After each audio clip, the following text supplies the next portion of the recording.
नमस्कार साथियों, इस वीडियो में हम ज्योग्राफी का सभी सब्जेक्टिव क्वेश्चन जानने वाले हैं। इस वीडियो में हम सब्जेक्टिव क्वेश्चन बात करने वाले हैं, शॉर्ट और लॉन्ग। बिल्कुल पढ़ के आपको जाना है, नहीं तो बाद में पछताना पड़ जाएगा। Major subject, minor, MDC, IDC सभी के लिए वीडियो बन रहा है, तो सभी लोग पढ़िएगा।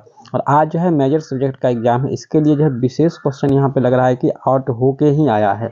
हालांकि क्वेश्चन आउट हुआ है या नहीं हुआ है, अगर हमारे पास क्वेश्चन आया है तो हम आपको कहां से और कैसे आप डाउनलोड कर सकते हैं, पूरी जानकारी वीडियो में देने वाले हैं। वीडियो को पूरा ध्यान से देखिएगा। गारंटी है कि लगभग मैक्सिमम यूनिवर्सिटी में यहीं से प्रश्न आपका पूछा जाता है।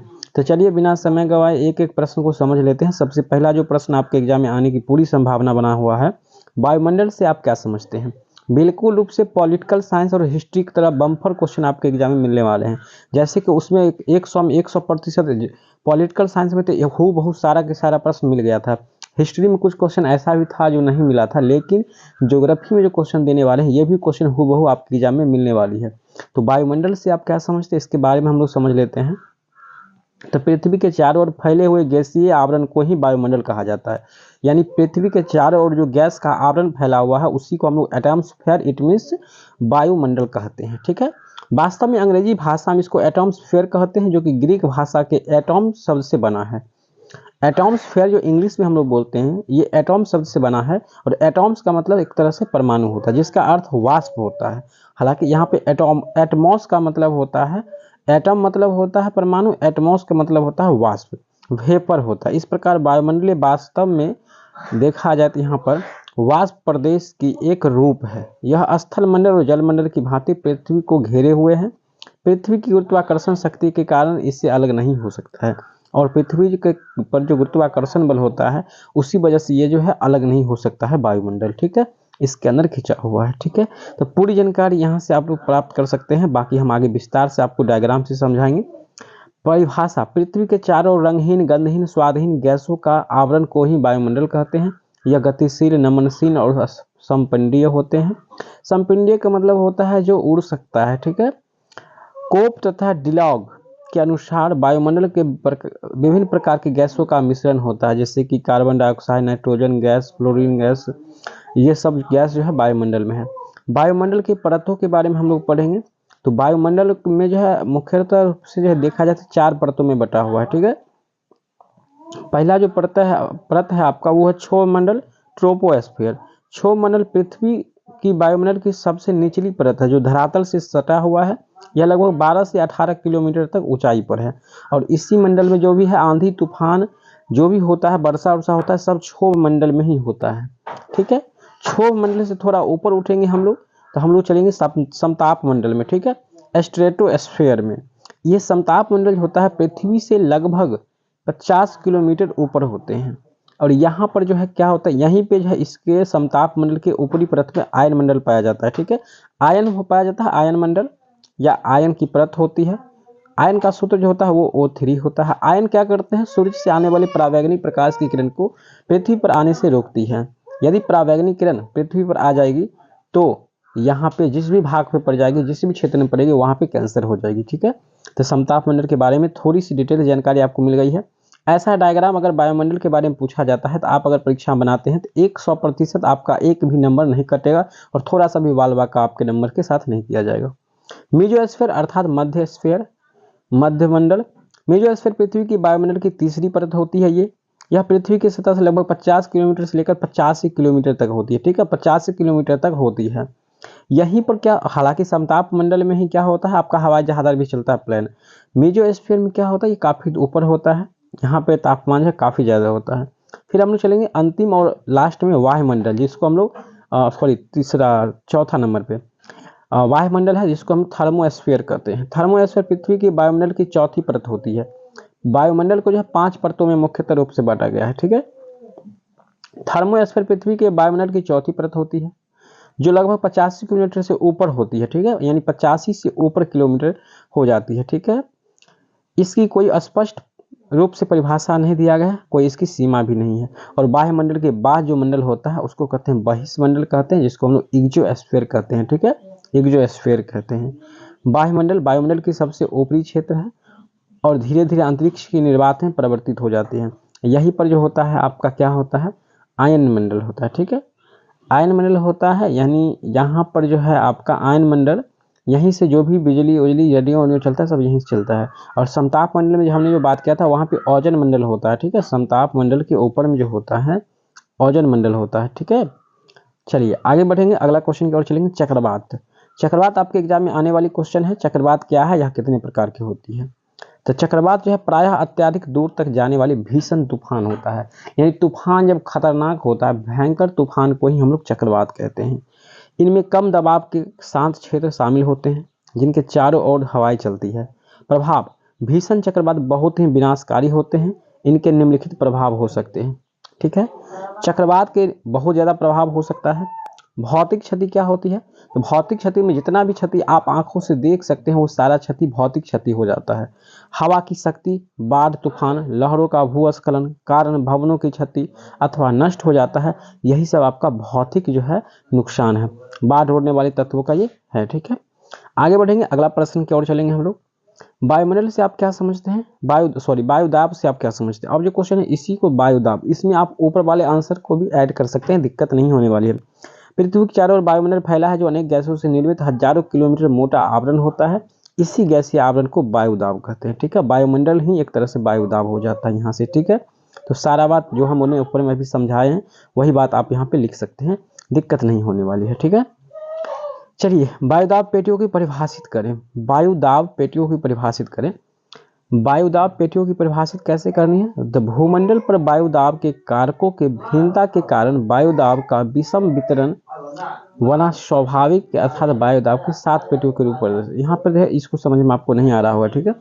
इसको छोड़ते हुए आगे बढ़ना है, लास्ट में हम इस पर अच्छा से बात करेंगे।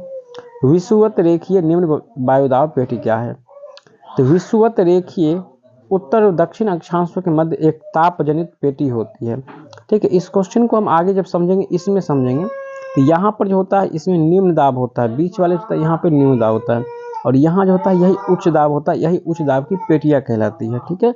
और निम्न दाब की पेटियाँ यहाँ पे कहलाती है।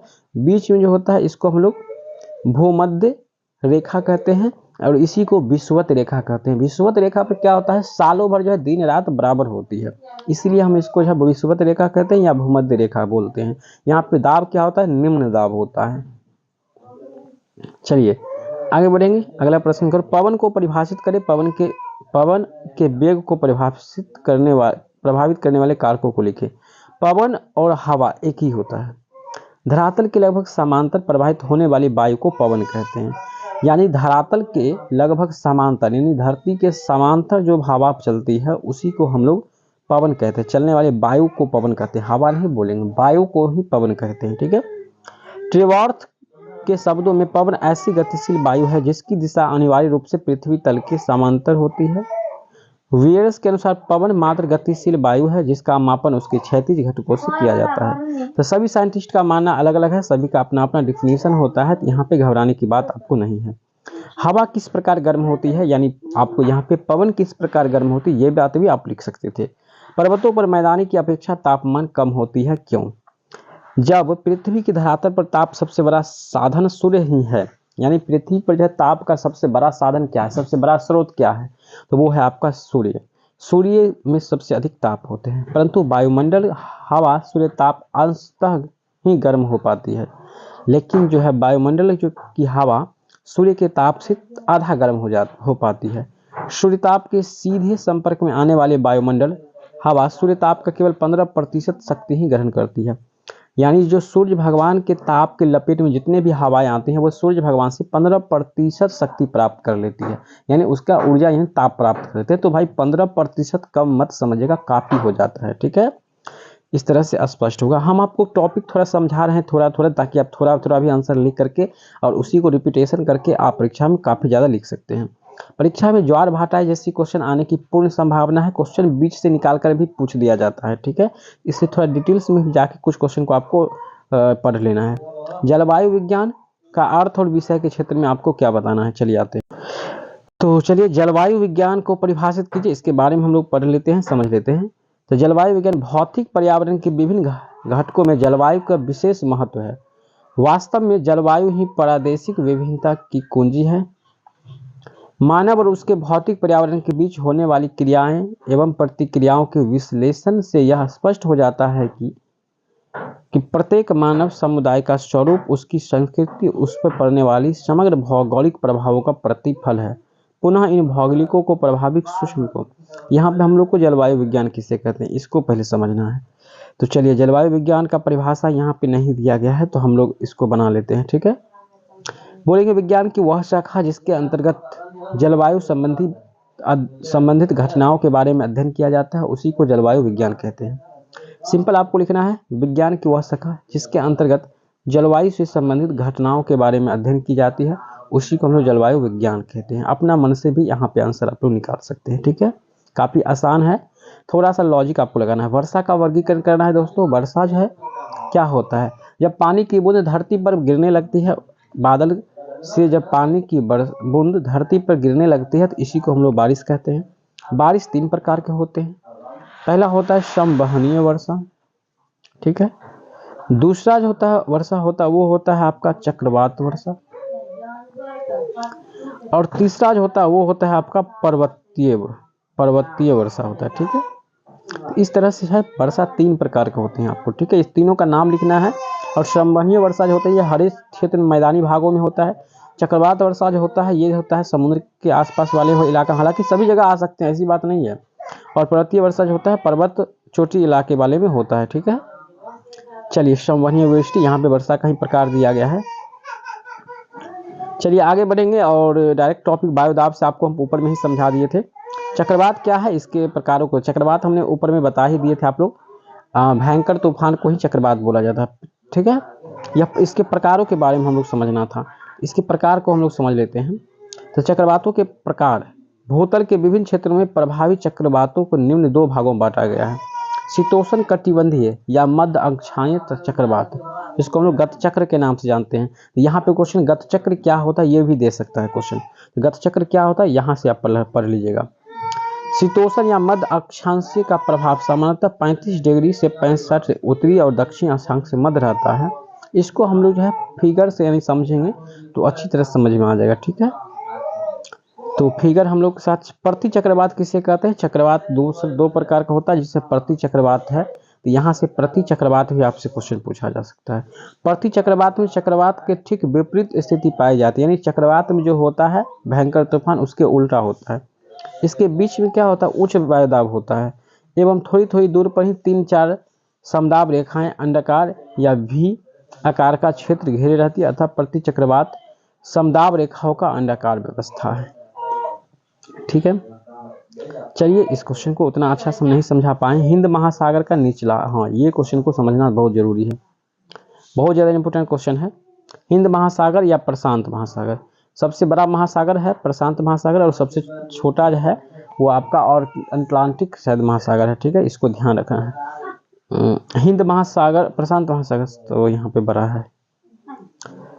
महासागर में क्षेत्रफल में बहुत सा छोटा, अटलांटिक महासागर से क्षेत्रफल में बहुत छोटा है प्रशांत महासागर तथा अटलांटिक महासागर। ठीक है, इसका क्षेत्रफल 7 करोड़ 34 वर्ग किलोमीटर है। इसकी आकृति त्रिभुजाकार है। हिंद महासागर की बात कर रहे हैं। यह उत्तर की अपेक्षा दक्षिण में अधिक चौड़ा है। यह तीनों ओर से महाद्वीपों से घिरा हुआ है। यह उत्तर से एशिया में, पश्चिम से अफ्रीका में और पूर्व से ऑस्ट्रेलिया और दक्षिण से ऑस्ट्रेलिया महाद्वीपों से घिरा है। इस महासागर की औसत गहराई 3873 मीटर है। इस महासागर की तटीय भाग में गोंडवाना लैंड की पर्वत श्रेणियां पाई जाती है। इस महासागर को सपाट क्षेत्रफल 60% भाग पर मैदान है और 20% पर कटक का शेष भाग मगन तट और मगन ढाल पाए जाते हैं। ये सब जो हम अभी बताएं हिंद महासागर के बारे में आपको बताएं। ठीक है, हिंद महासागर क्या है, प्रशांत महासागर और अटलांटिक महासागर से क्षेत्रफल में बहुत छोटा है ये। ठीक है, इसका क्षेत्रफल 7 करोड़ 34 लाख वर्ग किलोमीटर है। इसकी आकृति त्रिभुजाकार है, यानी हिंद महासागर का आकार जो है त्रिभुजाकार है, इस तरह का है। यह उत्तर की अपेक्षा दक्षिण में अधिक चौड़ा है। यहाँ इधर कम चौड़ा है और इधर जो है आपका ज़्यादा चौड़ा है। ठीक है, यह उत्तर में एशिया महाद्वीप, पश्चिम में अफ्रीका, पूर्व में ऑस्ट्रेलिया और दक्षिण में ऑस्ट्रेलिया महाद्वीपों से घिरा हुआ है। इस महासागर की लंबाई जो है 3873 किलोमीटर है। तो इस तरह से आपको ये क्वेश्चन भी समझ लेना है। इसका PDF आप लोग को डाउनलोड कर लेना है। इसके लिए व्हाट्सअप ज्वाइन कर लेना है आप लोग को। ये सबसे महत्वपूर्ण प्रश्न है, ज्वार एवं जलधारा की उत्पत्ति कैसे होती है। दोस्तों ज्वार उसको कहते हैं, वैसे ज्वार जो है पृथ्वी पर चंद्रमा, पृथ्वी, सूर्य का गुरुत्वाकर्षण बल के कारण होता है। ज्वार तब उठता है जब पानी की लहर जब ऊपर उठता है तो उसको हम लोग ज्वार कहते हैं, और जब वो नीचे गिरते हैं तो उसको हम लोग भाटा कहते हैं। ठीक है, पानी की लहर जब ऊपर उठते हैं तो उसको हम लोग ज्वार, और जब नीचे गिरते हैं तो उसको हम लोग भाटा कहते हैं। ठीक है, ज्वार भाटा। डिस्कस कर लेते हैं यहाँ पे हम। महासागरीय गतियों में लहरें, तरंगे, धाराएं, ज्वार भाटा अधिक महत्वपूर्ण होती है। इनमें ज्वार भाटा का महत्व सर्वाधिक होता है, क्योंकि इसके कारण ही सागर तल से सागर तली तक का जल प्रभावित होकर सूर्य तथा चंद्रमा का आकर्षण शक्तियों के कारण सागरीय जल ऊपर उठता है। ठीक है, सूर्य और चंद्रमा के आकर्षण बल जो होता है, शक्ति होता है, यानी गुरुत्वाकर्षण बल होता है, इसी की वजह से पानी ऊपर उठता है, तो जिसको हम लोग ज्वार कहते हैं। और जब पानी नीचे गिरने लगते हैं, गिरने को ज्वार भाटा कहा जाता है। ठीक है, सिंपल है कि समुद्र के जल को या सागर के जल को ऊपर उठने तथा ऊपर उठकर आगे तट की ओर बढ़ने या फिर नीचे गिरने वाले को हम ज्वार भाटा कहते हैं। ठीक है, यहाँ से आप लोग इसको आराम से समझ सकते हैं। ठीक है, चलिए उम्मीद करते हैं सारी चीज़ आप समझ में आ गया होगा। आप लोग को ज़्यादा कुछ समझाने की आवश्यकता नहीं है। बाकी वीडियो कैसा लगा, जलधारा की उत्पत्ति कैसे हुई, इसको हम लोग समझ लेते हैं। तो जलधारा महासागर की शक्तिशाली गति है। इसके अंतर्गत महासागर की जल एक निश्चित दिशा में निरंतर चल करता है। लहरों में जल कभी अपने स्थान नहीं छोड़ता, परंतु धाराओं में जल का प्रवाह आगे की ओर होता है। महासागर की ऐसी गति को ही जलधारा की उत्पत्ति कहते हैं। ठीक है, यानी पानी जब एक जिस दिशा में जा रहा है उसी दिशा में जाती है, वो दिशा मुड़ती नहीं है। ठीक है, उस दिशा से पीछे नहीं आती है, तो उसी को जलधाराएं कहती है। पानी की धारा को जलधारा कहते हैं, ऐसे भी आप लिख सकते हैं। तो इस तरह से हमने जो भी क्वेश्चन पेपर था वो हम आपको बता दिए हैं, ज़्यादा कुछ डिस्कस नहीं करने वाले हैं। विशेष अगर क्वेश्चन वायरल वाला क्वेश्चन आपको लेना है तो इसके लिए क्या करना है, आप लोग को गूगल को ओपन कर लेना है और यहाँ पे सर्च करना है MNC क्लासेस। जैसे सर्च करेंगे इस तरह का पेज ओपन होता है, आपको होम पेज पे आना है, फिर आपको यूनिवर्सिटी अपडेट में आना है। नीचे करेंगे तो यहाँ पे सेकंड सेमेस्टर क्वेश्चन मिल जाएगा, इस पर आपको क्लिक कर देना है। यहाँ क्लिक करेंगे तो नीचे आपको सारे प्रश्न मिल जाएगा। ठीक है, यहाँ पे क्वेश्चन आंसर की भी मिल जाएगा आपको। तो कुछ देर में हम यहाँ पे अपडेट कर देंगे, तो फिर आप आकर के यहाँ पर जो है ज्योग्राफी का भी क्वेश्चन पेपर देख पाएंगे। तो यहीं से आप लोग डाउनलोड कर सकते हैं। और आप लोग को टेलीग्राम जल्दी से ज्वाइन कर लेना है, लिंक डिस्क्रिप्शन में है, टेलीग्राम ज्वाइन कीजिए। अभी हम क्वेश्चन उसमें अपलोड करने वाले हैं, तो जल्दी से आप लोग टेलीग्राम ज्वाइन हो ही जाइए कुछ ही देर में। ठीक है, फास्ट ज्वाइन हो जाइए। चलिए मिलते हैं नेक्स्ट वीडियो में।